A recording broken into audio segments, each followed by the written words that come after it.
Did you know the most famous conquest in history was barely a conquest at all? When Francisco Pizarro landed in Peru in 1532, he brought 168 men. The Inca Empire had 12 million people. On paper, it should have been impossible, but something had already done the hard work for him. Years before any Spaniard set foot in Peru, smallpox swept through the empire invisibly. It killed the emperor. And with no clear successor, his two sons, Atahualpa and Huascar, tore the empire apart, fighting over the throne.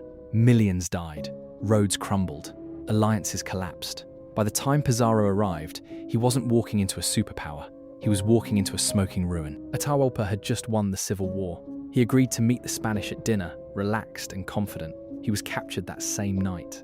Pizarro didn't outfight the Inca. He showed up at exactly the right moment, after a plague, after a war, after everything had already fallen apart. History called it a conquest. It was really just timing.